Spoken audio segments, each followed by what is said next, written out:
بعید نہیں تھا کہ اسٹیئرنگ ویل سے ٹکرانے پر اس کی ایک یا زیادہ پسلیاں ٹوٹ گئی ہوں۔ میں ایسی پوزیشن میں تھا کہ اپنی طرف آتی ہوئی گولیوں کے دہانے کو دیکھ نہیں سکتا تھا۔ اس کوشش میں کوئی گولی میرے دماغ میں گھس سکتی تھی۔ میں نے تھوڑا سا سر اٹھایا مگر فوراً نیچے کر لیا۔ ایک گولی میرے بالوں کو چھوتی ہوئی گزر گئی تھی۔ میرا تمام بدن اکڑ گیا۔ میں نے 6-7 گولیاں اوپر تلے نشانہ لیے بغیر چلائیں۔ میگزین خالی ہو گئی۔ میں نے پہلو کی جیب میں ہاتھ ڈالا۔ شکر ہے کہ میں نے ایک فالتو میگزین جیب میں رکھ چھوڑی تھی، ورنہ اس وقت نہتا ہو چکا ہوتا۔ میگزین بدلنے تک میرے اوپر سے 3 گولیاں ریت اڑاتے ہوئے گزری۔ جو ہی میں باہر نکلتا وہ مجھے موقع دیے بغیر شوٹ کر دیتا۔ اسے میری لوکیشن کا اچھی طرح علم ہو چکا تھا۔ میرے پاس اندھا دھند فائرنگ کی سہولت نہیں رہی تھی۔ آخری میگزین لوڈ ہو چکی تھی۔ 5 منٹ کی ناکام جدوجہد نے مجھ پر شدید نوئز کی جھنجھلاہٹ طاری کر دی۔ عین ممکن تھا کہ مجھ سے کوئی غلطی سرزد ہو جاتی، مگر اچانک سخی محمد کی چنگھاڑتی آواز سناٹے کا سینہ چیر گئی۔ خبردار، تم میرے نشانے پر ہو، ہتھیار پھینک دو ورنہ بھون کے رکھ دوں گا۔ آواز کس سمت سے آئی یہ اندازہ نہ ہو سکا، مگر چند لمحوں بعد جب اس نے اپنی دھمکی کا اعادہ کیا تب دھپ کی آواز میرے کانوں میں پڑی۔ رائفل بردار نے اپنی رائفل زمین پر پھینک دی تھی۔ ہاتھ سر سے اوپر کر لو۔ مجھے خوشگوار حیرت ہوئی۔ وہ موقع سے فائدہ اٹھاتے ہوئے کسی طرح سڑک عبور کر کے مجھ پر فائر کرنے والے دشمن کے عین عقب میں پہنچنے میں کامیاب ہو گیا تھا۔ سڑک کے درمیان کھڑے ہو جاؤ۔ جو ہی وہ سڑک پر آیا مجھے دکھائی دے گیا۔ میں اب تک یکسر غلط سمت میں فائرنگ کرتا رہا تھا۔ وہ پک اپ سے چند قدم آگے سڑک پر کھڑا تھا اور سڑک کی دوسری طرف قد آدم سڑکنڈوں سے برآمد ہوا تھا۔ میں نے گڑھے سے نکل کر لمبی زکن بھری اور پک اپ کے بالکل قریب پہنچ گیا۔ میں نے چند لمحوں میں اس کا دروازہ کھول کر اندر جھانکتے ہوئے جائزہ لیا۔ گاڑی میں ان تینوں کے علاوہ اور کوئی نہ تھا۔ اسی اثنا میں سخی محمد اس چاقو چوبند شخص کے عقب میں پہنچ چکا تھا اور پھر اسے گن کی نال سے دھکیلتا ہوا میرے پاس لے آیا۔ میں نے کرخت لہجے میں کہا، اڑا دو اسے، اچار ڈالنا اس کا کیا؟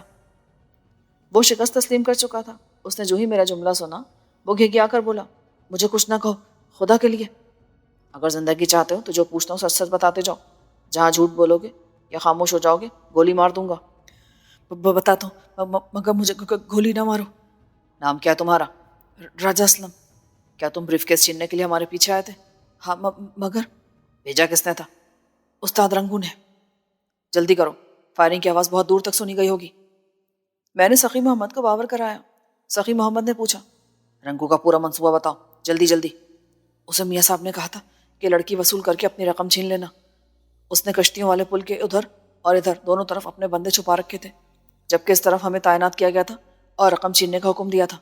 اگر تم جوری لاتے کو ساتھ لے کر نہ آتے تو لنگر سرائے سے ادھر ہی ہم تم پر حملہ کر دیتے۔ اس طرف کوئی اور پارٹی موجود ہے؟ نہیں، ہمارا اندازہ تھا کہ تم دریا کی طرف سے واپس جاؤ گے۔ مجھے چھوڑ دو، میں کسی کو کچھ نہیں بتاؤں گا۔ میں نے پوچھا، رنگو اسی ڈیرے پر رہتا ہے مستقل طور پر یا آتا جاتا رہتا ہے؟ یہیں رہتا ہے۔ میاں دلبر کہاں اس وقت؟ کیا ڈیرے پر ہے؟ نہیں، وہ لاہور والی کوٹھی میں۔ میاں دلبر نے لڑکی کو کہاں پہنچانے کا حکم دے رکھا تھا رنگو کو؟ سخی محمد نے پوچھا۔ اس کے چہرے کے تاثرات اندھیرے کے سبب نہیں بھانپے جا سکتے تھے، مگر اس کے لہجے کے تغیر نے مجھ پر عیاں کر دیا تھا کہ وہ راجہ اسلم کو زندہ نہیں چھوڑے گا۔ لاہور میں میاں صاحب کی کوٹھی پر؟ کیا مطلب؟ کیا اس لڑکی کو حیدر خان کے حوالے نہیں کیا جانا تھا؟ میں چونکا۔ اس نے کندھے اچکائے اور نیم مردہ آواز میں کہا، مجھے اس بات کا علم نہیں۔ ڈیرے پر کتنے آدمی رہتے ہیں؟ 4، استاد رنگو، جورا لادی، مرید حسین اور میں۔ باقی لوگ کہاں سے منگوائے گئے ہیں؟ عمرپور سے۔ عمرپور؟ کہاں یہ عمرپور؟ بورے والا میں ہے۔ شاید سخی محمد کو کچھ اور نہیں پوچھنا تھا، اس لیے اس نے مجھ سے مخاطب ہو کر کہا، ماسٹر کچھ اور پوچھنا یا؟ میں اس سے رنگو کے بارے میں بہت کچھ پوچھنا چاہتا تھا، مگر موقع کی نزاکت کو مد نظر رکھتے ہوئے میں نے بے حد سرد لہجے میں کہا، نہیں، جانے دو۔ راجہ اسلم نے میرے جملے کی معنویت بھانپ لی اور ایک جھٹکے سے میرے پیروں میں گر گیا اور بڑی مضبوطی سے میرے پیر پکڑ لیے۔ ایسے وقت میں سخی محمد نے اس کی کمر پر عین دل کے مقام پر عقبی مقام پہ نال رکھی اور گن کی لبلبی دبا دی۔ فائر کے ساتھ ہی راجہ اسلم کی دلدوز چیخ فضا میں گونجی اور وہ میرے پیروں میں اوندھے منہ گر کے تڑپنے لگا۔ اس کے منہ سے خڑخڑاہٹ برآمد ہو رہی تھی۔ میں اچھل کر پیچھے ہٹا تاکہ میرا لباس اس کے خون کے ابلتے فوارے سے محفوظ ہو جائے۔ میں اپنی کوشش میں کامیاب رہا۔ ماسٹر اسے گھسیٹ کر سرکنڈوں میں ڈال دو، ہری اپ۔ سخی محمد بولا اور ریت میں دھنسی ہوئی ہائلکس کی طرف بھاگ پڑا۔ اس نے کھلے گیٹ میں جھک کر نوٹوں سے بھرا ہوا بریف کیس اٹھایا اور اپنا اسلحہ نکال کر بھاگتے ہوئے واپس آیا۔ قدرے پھولی ہوئی سانسوں سے بولا، ہری اپ، اب ہمیں اس گاڑی میں سفر کرنا ہوگا، ہائلکس کو چیک کرنے کا وقت نہیں ہے۔ ہم دونوں بجلی کسی صورت سے رنگو قصائی کے گینگ کی پک اپ میں سوار ہوئے۔ چابی اگنیشن میں موجود تھی۔ سخی محمد نے ڈرائیونگ سیٹ سنبھالتے انجن اسٹارٹ کیا۔ لائٹس آن کے جھٹکے سے ایکسلریٹر دبا دیا۔ میں نے سیلنگ بلب کی دودھیا روشنی میں ایک مرتبہ پھر پک اپ کی عقبی سیٹ کا تنقیدی جائزہ لیا۔ گاڑی خالی تھی۔ راجہ اسلم اور اس کے ساتھیوں کے پاس اگر زیر استعمال اسلحے کے علاوہ کچھ تھا بھی تو وہ پچھلی سیٹ کے نیچے کہیں چھپا کے رکھا گیا ہوگا۔ سامنے کچھ نہیں تھا جو دکھائی دیتا۔